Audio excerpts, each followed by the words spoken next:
Good morning, fellow fasters. Welcome to Fasting Day 8. You made it through that first week, and wasn't that horrible? Headaches, hunger was new, jittery, all that stuff. I'll bet you there were points in the week you thought, am I going to die? Well, you didn't die. You made it through. And welcome to Day 8. Fog Week is in the books. It's in the past.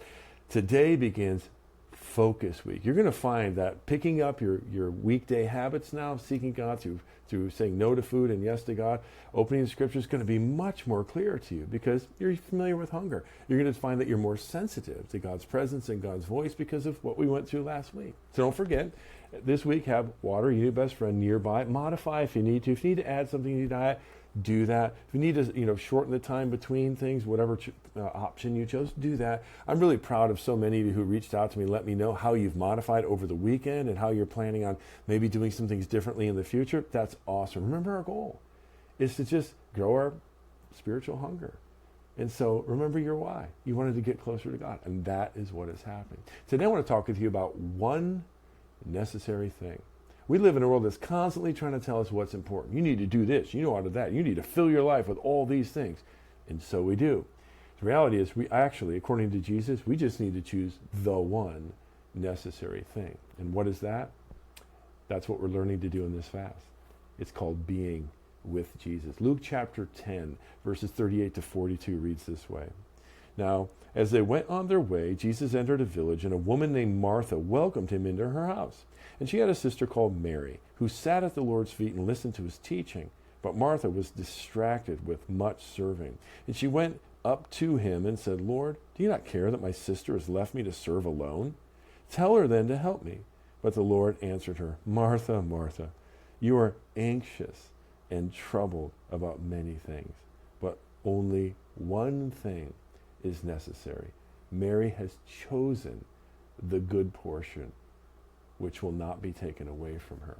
One necessary thing. So here's Mary. She's sitting at Jesus' feet. She's listening to his word, and she's attending to his presence. It's the one necessary thing.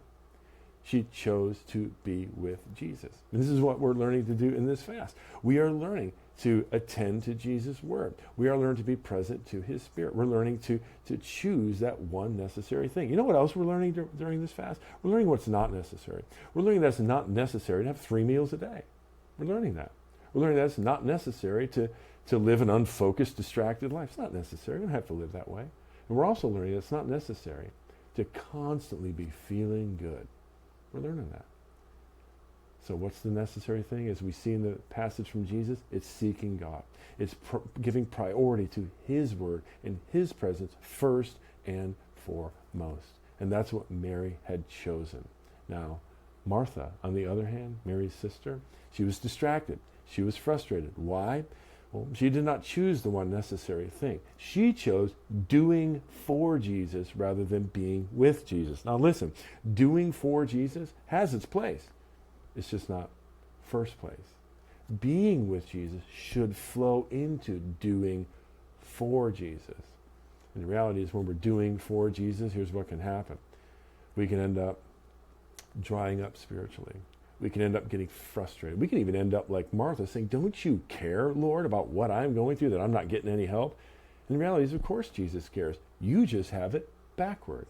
You need to use your chooser and choose the one necessary thing.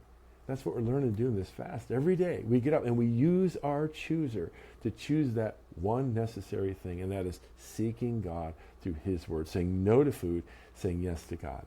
So you pray for me to use my chooser. I will pray for you. Don't forget to encourage one another. Leave some comments below so we can encourage one another with anything that encourages you, a story, a scripture, a song, whatever you've got, do that. Just know that I love you, and I will see you tomorrow.